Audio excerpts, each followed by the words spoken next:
నమస్తే అండి, నేను మీ కళ్యాణి. ఎలా ఉన్నారు? నేనైతే చాలా బాగుండాను. మీరు కూడా బాగుండాలని మనస్ఫూర్తిగా కోరుకుంటున్నాను. ఈ రోజు వ్లాగ్ తో కాకుండా ఒక స్పైసీ రెసిపీ బుడ్డకారాలు, ఒక స్వీట్ రెసిపీ నువ్వుల లడ్డు. ఇది వచ్చేసి విలేజ్ స్టైల్. మేము చిన్నపిల్లలప్పుడు పెద్దవాళ్ళు ఎలా చేసేవాళ్ళు అది చూపించబోతున్నాను. ఇంకా 90s లో మేము చిన్నప్పుడు తింటూ ఉన్న బుడ్డకారాలు ఇప్పుడు నేను మీకు చూపించేస్తున్నాను. అంటే ఇప్పుడంటే బుడ్డకారాల్లో ఏవంటే అవి స్పైసీ పౌడర్స్ ఎక్కువ వేసేస్తున్నారు. చాట్ మసాలా, గరం మసాలా ఏంటంటే వేస్తున్నారు. కానీ ఒకప్పుడు బుడ్డకారాలు చాలా బాగుంటాయండి. ఇంతకు బుడ్డకారాలు అంటే కారా బూంది, కొంతమంది కారా బూంది అంటారు, మా సైడ్ వీటిని బుడ్డకారాలు అంటారు. ఈ 2 రెసిపీస్ కూడా పాతకాలం పద్ధతిలో ఎలా తయారు చేసేవాళ్ళు అది విలేజ్ లో నేను మీకు ఈ వీడియోలో చూపించేస్తున్నాను. స్కిప్ చేశారంటే మీకు అర్థం అవ్వదు. స్కిప్ చేయకుండా చూడండి. అందులో స్కూల్ స్టార్ట్ అయిపోయాయి కదా, స్నాక్స్ బాక్సులు కూడా పెట్టి పంపించవచ్చు. మీకు పక్కా కొలతలతో చూపిస్తానండి, అస్సలు మిస్ అవ్వద్దండి. ఇంకా ప్రాసెస్ లోకైతే వెళ్ళిపోదాం. ఇక్కడ నేను 1/2 kg నువ్వుల్ని శుభ్రంగా కడిగి ఎండలో ఎండబెట్టాను. ఎండిపోయిన తర్వాత ఇక్కడ నువ్వుల లడ్డుని అయితే ప్రిపేర్ చేస్తున్నాను. ఇవి నువ్వులైతే 1/2 kg. మీకు కొలతలతో కప్పుని తీసుకున్నాను చూడండి. ఇక్కడ నాకు 2 cups వరకు వచ్చాయి. 2 cups నువ్వుల్ని స్టవ్ వెలిగించేసి ప్యాన్ పెట్టుకొని ఆ ప్యాన్ లో కొద్దిగా వేసుకొని ఫ్రై చేసుకోవాలి. నువ్వులు అనేది ఎక్కువ మాడిపోకూడదు, దూరగా వేయించుకోవాలి. ఎక్కువ ప్యాన్ లోనే వేయించారంటే చల్లారిన తర్వాత మాడిపోయే ఛాన్స్ ఎక్కువ ఉంటుంది. కాబట్టి అవి చిటపట అన్న వెంటనే ఇంకొద్దిసేపు వేయించేసి ప్లేట్లో తీసేసుకోండి. ఇక నేను 2 cups నువ్వుల్ని అలాగే ఫ్రై చేసి తీసుకున్నాను. మీకు నువ్వుల లడ్డు పర్ఫెక్ట్ గా టేస్టీగా రావాలంటే ఈ వేయించే దాంట్లోనే ఉంటుందండి ప్రతి ఒక్కటి, పల్లీలతో సహా. ఇక్కడ నేను 2 cups నువ్వులకి 1 cup వేరుశనగకాయ పప్పులు తీసుకున్నాను. అలాగే ఒక ఎండు కొబ్బరి చెప్ప తీసుకున్నాను.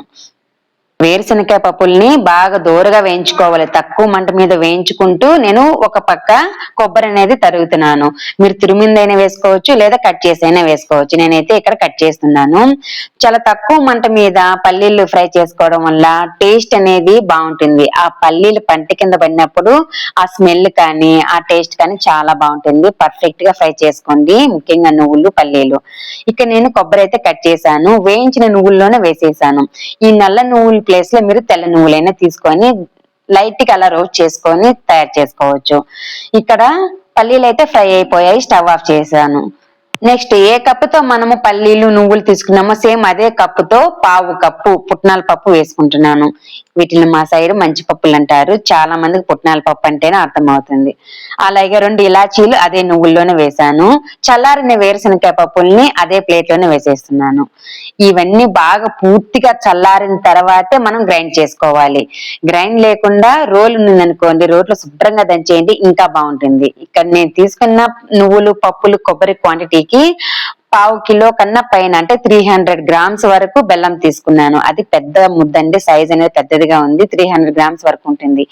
ఇంతే వేసుకోవాలని లేదు, మీ స్వీట్ కి సరిపడా వేసుకోవచ్చు. ఇక్కడ నేను అదే పాన్ లోనే రోల్ ఉంటే ఆ రోల్ గుండుతో నేను దంచేసాను.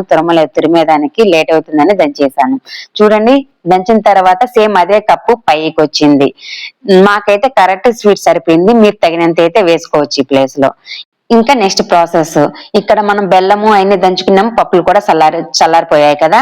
ఇప్పుడు ఈ బెల్లము కొన్ని నువ్వులు, కొబ్బరి, పల్లీలు వచ్చేలాగా కొద్దిగా గ్రైండర్ అంటున్నాను, మిక్సీ జార్ లో వేసుకొని, అక్కడ గ్రైండర్ ఉండేసరికి నాకు గ్రైండర్ పదం వచ్చేసింది. మిక్సీ జార్ లో వేసుకొని మెత్తగా గ్రైండ్ చేసుకోవాలి. అసలు రోట్లో దంచుకుంటే ఇంకా టేస్ట్ బాగుంటుందండి. నా దగ్గర రోల్ లేదు, లేకుంటే రోట్లోనే వేసి దంచి చూపించుండేదాన్ని. ఇక్కడ నేను బెల్లము, పల్లీలు, అలాగే నువ్వులు, వెండి కొబ్బరి ముక్కలు, అలాగే ఒక ఇలాచి వేసేసి మెత్తగా గ్రైండ్ చేస్తున్నాను. అంటే వేసింది 2 ఇలాచీలే, మొత్తం నువ్వుల పిండికి సరిపోతుంది. మరి ఎక్కువ ఇలాచీలు వేసినా కూడా ఎక్కువ ఇలాచీ ఫ్లేవర్ తో అంత టేస్ట్ అనేది ఈ రెసిపీకి బాగుండదు. 1-2 వేసుకోండి సరిపోతుంది. 1/2 kg నువ్వులు, అలాగే 1 కప్పు పల్లీలకి. ఇంక ఇక్కడ చూడండి, నేను కలుపుతూ బాగా మెత్తగా గ్రైండ్ చేసాను. ఒకేసారి పెద్ద దాంట్లో జార్లో వేద్దాం అనుకుంటే అది వర్క్ అవడం లేదు. అందుకే చిన్న దాంట్లోనే ఒక 6-7 సార్లుగా వేసి గ్రైండ్ చేశాను. ఈ విధంగా మెత్తగా గ్రైండ్ అయిన తర్వాత ఒక బౌల్లో వేసుకోండి. ఈ విధంగా మొత్తం గ్రైండ్ చేశానండి. గ్రైండ్ చేసిన తర్వాత ఈ విధంగా ఉంటుంది. కానీ ఇదే నువ్వులు, పల్లీల్ని రోట్లో వేసి దంచుతూ ఉంటే ఒక్కొక్క ఏటు వాటికి తగులుతూ ఉంటే నువ్వులు, పల్లీలు, ఎండు కొబ్బరిలో ఉన్న ఆయిల్ బయటకు వస్తుందండి. కానీ మనం మిక్సీ జార్ లో గ్రైండ్ చేస్తున్నాం కదా, ఆ వేడికే ఆయిల్ అనేది మనకి బయటికి రాదు, పొడిగా అయిపోతుంది. చూడండి, రోట్లో దంచుకున్న దానికి గ్రైండ్ చేసిన దానికి ఎంత డిఫరెన్స్ ఉందో. రోట్లో దంచిన నువ్వుల పిండి చాలా టేస్టీగా ఉంటుంది. కానీ రోల్ లేదు కాబట్టి ఇలా అడ్జస్ట్ చేసుకోవడమే. ఇక్కడ చూడండి, నేను గ్రైండ్ చేసిన ఈ నువ్వుల పిండిని బాగా ఒక్కసారి ఈ మిశ్రమాన్ని కలుపుతున్నాను. ఎందుకంటే కొద్ది కొద్దిగా వేసి గ్రైండ్ చేశాను కదా, ఒక్కొక్క వాయిలో పప్పులు ఎక్కువ పడి ఉండొచ్చు, ఇంకొక వాయిలో నువ్వులు ఎక్కువ పడి ఉండొచ్చు. ఆ విధంగా ఉంటుంది కాబట్టి మనం ఒకసారి పొడి పిండిని బాగా కలపాలి. అలా కలిపితేనే నువ్వుల లడ్డు చాలా బాగుంటుంది. ఇక్కడ ఈ ప్లేస్ లో నేను 3 to 4 టేబుల్ స్పూన్స్ వాటర్ వేస్తున్నాను. ఏం పడవు అండి, మీరు అసలు కంగారే పడాల్సిన అక్కర్లేదు.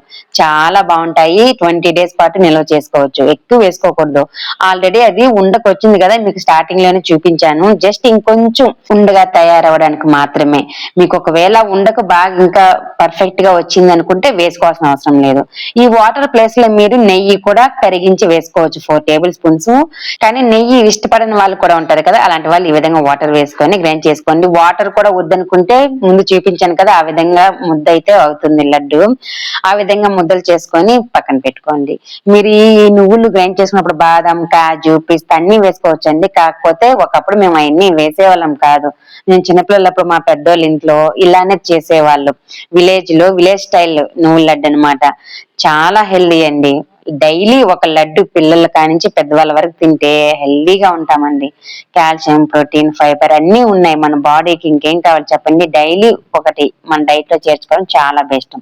నేను ఇక్కడ 4 టేబుల్ స్పూన్స్ వాటర్ వేసిన తర్వాత బాగా పొడిపిని కలిపి మనకు నచ్చిన సైజులో ఉండలు చుట్టుకోవాలి. నేను ఈ సైజులో ఉండలు చుట్టేసాను. చాలా బాగున్నాయి కదా, టేస్ట్ కూడా ఎక్సలెంట్ గా ఉన్నాయి. ఈజీ వేలో చూపించేసాను. చాలా సింపుల్ ఇంగ్రీడియంట్స్ తో టేస్టీగా నువ్వుల లడ్డు అయితే తయారు చేసుకోవచ్చు. ఒక చిన్న మాట చెప్పడం మర్చిపోయాను. ఫ్రై చేసిన నువ్వుల పిండిలో వేసాను, అక్కడక్కడ తగలడానికి. కావాలంటే వేసుకోవచ్చు, లేదంటే స్కిప్ చేసేయచ్చు. ఇంకా నెక్స్ట్ ప్రాసెస్ బుడ్డకారాల్లోకి వెళ్ళిపోదాం. అదే అండి కారా బూందీకి. ఇక్కడ నేను భాగ్యలక్ష్మి శనగపిండి అయితే తీసుకున్నాను. ఎందుకంటే ఇదైతేనే బాగుంటుంది. శనగపిండి క్వాలిటీ అనేది చాలా బాగుంటుంది. నేను ఎప్పుడైనా లడ్డు చేసినా, కారా బూందీ చేసినా ఈ భాగ్యలక్ష్మి శనగపిండితోనే చేస్తాను. లూజ్ తెచ్చుకున్నాం అనుకోండి, అందులో రైస్ ఫ్లోర్ కంపల్సరీగా కల్తీ ఉంటుంది. లూజ్ తెచ్చుకోవద్దండి. ఇలా ప్యాకెట్ పిండి తెచ్చుకోండి, బ్రాండెడ్ ఏదైనా సరే. లేదంటే శనగపప్పు మిల్లు పట్టించారంటే ఇంకా బాగా వస్తాయి అన్నమాట. ఇక్కడ నేను 1/2 kg ప్యాకెట్ ని సగం వేసాను, అంటే 1 కప్పు వరకు వేసాను. 1/2 కిలో వరకు ఉంటుంది ఈ శనగపిండి.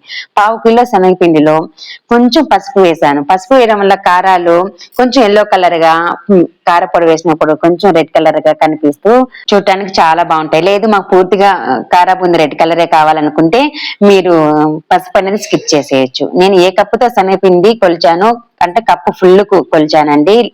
అంటే ఈక్వల్ గా లేదు, కప్పు ఫుల్ కి శనగపిండి తీసుకున్నాను, కొంచెం పసుపు వేసాను.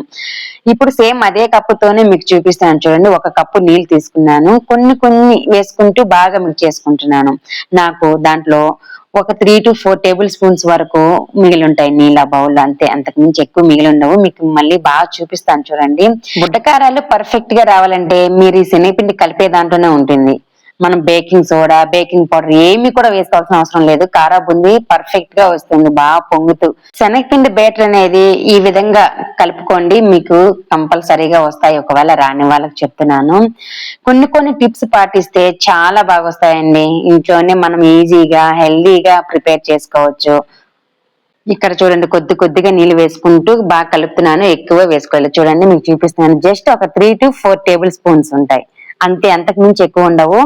అంటే 1 కప్పు ఫుల్ కప్పు ఒక శనగపిండి బౌల్ కి 1 కప్పు సేమ్ అదే కప్పు వాటర్ అయితే పట్టాయి. అదే 3 to 4 టేబుల్ స్పూన్స్ తక్కువ, 1 కప్పు వరకు పట్టాయి. మీకు పక్కా కొలతలతో చూపిస్తున్నాండి. మీరు ఇదే విధంగా ఫాలో అయితే మీకు కూడా కంపల్సరీగా వస్తాయి.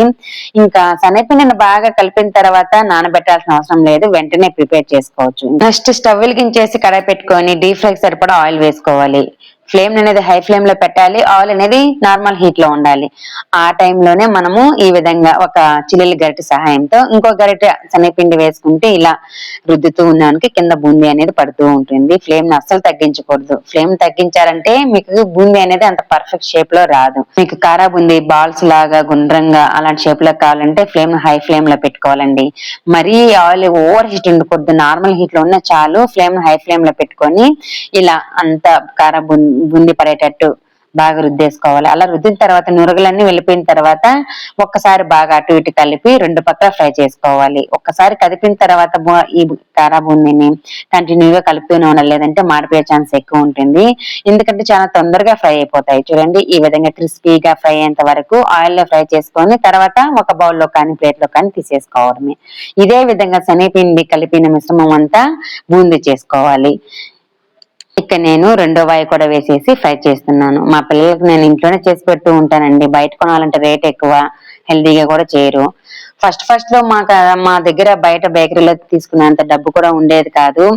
అక్కడ తీసుకుంటే డబ్బులు ఎక్కువ అని చెప్పేసి నేను ఇంట్లోనే ప్రిపేర్ చేసేదాన్ని. ఆ విధంగా నేను చేస్తూ నాకు అలవాటు అయిపోయింది. ఇంట్లోనే తయారు చేసుకుంటాను నేను వీలైనంత వరకు. ఎప్పుడూ రేర్ తీసుకోవడము బయట. ఇంకా నెక్స్ట్ వచ్చేసి ఒక 50 గ్రామ్స్ పుట్నాల పప్పు అదే ఆయిల్లో వేసేసి ఫ్రై చేశాను. వేసిన వెంటనే అటు ఇటు కదిపి తీసేయడమే, మాడిపోతాయి ఎక్కువ. తర్వాత ఒక 3 to 4 టేబుల్ స్పూన్స్ వేరుశనగకాయ పప్పులు వేసి ఫ్రై చేస్తున్నాను. ఇంకా స్టవ్ ఆఫ్ చేస్తున్నానండి, ఎందుకంటే ఆయిల్ ఆల్రెడీ హీట్ లో ఉంది, తొందరగా ఫ్రై అయిపోతాయని చెప్పేసి ఇంకా స్టవ్ అయితే ఆఫ్ చేస్తున్నాను.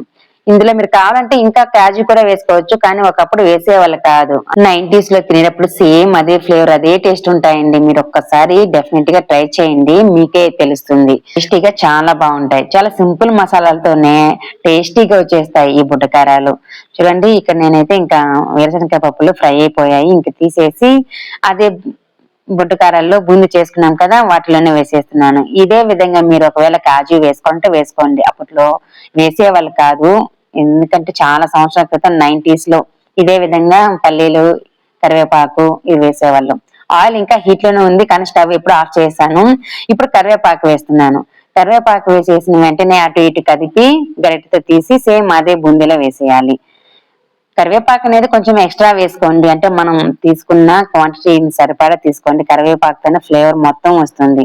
ఆ కరివేపాకు తిన్నా కూడా హెల్దీ, చాలా కరకర అంటూ భలేగా ఉంటాయండి క్రిస్పీగా కరివేపాకు కూడా.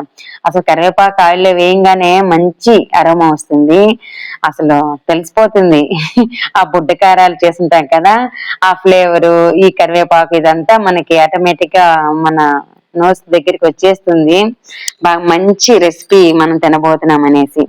ఇంకెక్కడ నేను బూందీలో, కారా బూందీలో, బుడ్డకారాలు అంటున్నాను, కారా బూందీ అంటున్నాను, రెండు పిలుస్తూ ఉంటాను, అడ్జస్ట్ చేసుకోండి. ఇంకా ఈ బుడ్డకారాల్లో స్పైసీ సరిపడా చిల్లీ పౌడర్ వేసుకోవాలండి. ఇది ఇంతే వేసుకోవాలని లేదు, మీకు సరిపడా వేసుకోవచ్చు. పెద్దవాళ్ళకైతే 1/2 kg, ఇప్పుడు మొత్తం బుడ్డకారాలు 1/2 kg ఉంటాయి. 1/4 కిలో శనగపిండి, 1/4 కిలో ఆయిల్ కంపల్సరిగా పడుతుంది. 1/2 kg బుడ్డకారాలు ఈజీగా అయ్యాయి. ఈ 1/2 kg బుడ్డకారాలకి సరిపడా చిల్లీ పౌడర్ వేసుకోవాలి. నేనైతే ఇంట్లో పిల్లల వరకే, ఇంక నేను మా ఆయన తినను ఆయిల్ ఫుడ్ కాబట్టి పిల్లల వరకే చాలా తక్కువ కారం వేసేసాను. ఇంక తర్వాత ఒక 6 నుండి 7 వరకు వెల్లుల్లి రెబ్బలు కచ్చా పచ్చగా నల్లకొట్టి వేసాను. మెయిన్ ఇంగ్రీడియంట్ సీక్రెట్ మొత్తం ఇదే, వెల్లుల్లి రెబ్బలు కచ్చా పచ్చగా నల్లకొట్టి చిల్లీ పౌడర్ వేసి బాగా మిక్స్ చేసేయడమే. సాల్ట్ కూడా సరిపడా వేసుకోండి. బుడ్డకారాల్లో సాల్ట్ అనేది ఎక్కువ పట్టదు, చెక్ చేసుకొని వేసుకోండి. చూడండి, నేను కారం అనేది తక్కువ వేసాను, అందుకే మీకు కొంచెం ఎల్లో కలర్ కనిపిస్తున్నాయి. మీరు పెద్దవాళ్ళు, ఇంట్లో పిల్లలు లేకుండా పెద్దవాళ్ళు ఉంటే బాగా 1.5 టేబుల్ స్పూన్ చిల్లీ పౌడర్ వేసుకోండి. బాగా స్పైసీగా చాలా బాగుంటాయి, టేస్టీగా. అంతే అండి, ఈజీగా చేసుకునే బుడ్డకారాలు నువ్వులడ్డు రెడీ అయిపోయింది. చాలా బాగున్నాయి కదా. చేసిన విధానం మీకు నచ్చితే ఇంట్లో తప్పకుండా ట్రై చేయండి. అలాగే ట్రై చేస్తే ఎలా వచ్చిందో మీ ఫీడ్బ్యాక్ నాకు కామెంట్ రూపంలో తెలియజేయండి. బుడ్డకారాలు అలాగే నువ్వులడ్డు ఫ్రైడే చేశాను. ఫ్రైడే మార్నింగ్ వచ్చేసి ఆకుపప్పు, బీట్రూట్ ఫ్రై, అలాగే soya fry, red rice, white rice, అలాగే టిఫిన్ చేశాను మార్నింగే. ఇంకా పూజ అయిపోయిన తర్వాత ఈ బుడ్డకారాలు, నువ్వులడ్డు ప్రిపేర్ చేశానండి. అంతే అండి, ఈ వీడియో ఇంతటితో ముగించేస్తున్నాను. ఈ వీడియో పూర్తిగా చూసిన వాళ్ళందరికీ మనస్ఫూర్తిగా ధన్యవాదాలు. వీడియో చూస్తున్నారు కానీ లైక్ మాత్రం చేయడం లేదు. ప్లీజ్ ఒక చిన్న లైక్ ఇవ్వండి. మీరు ఇచ్చే ఒక చిన్న లైక్ వల్ల నాకు చాలా హెల్ప్ చేసిన వాళ్ళు అవుతారు. మరెన్నో వీడియోస్ కోసం నా ఛానల్ ని సబ్స్క్రైబ్ చేసుకోండి. Okay friends, bye, take care.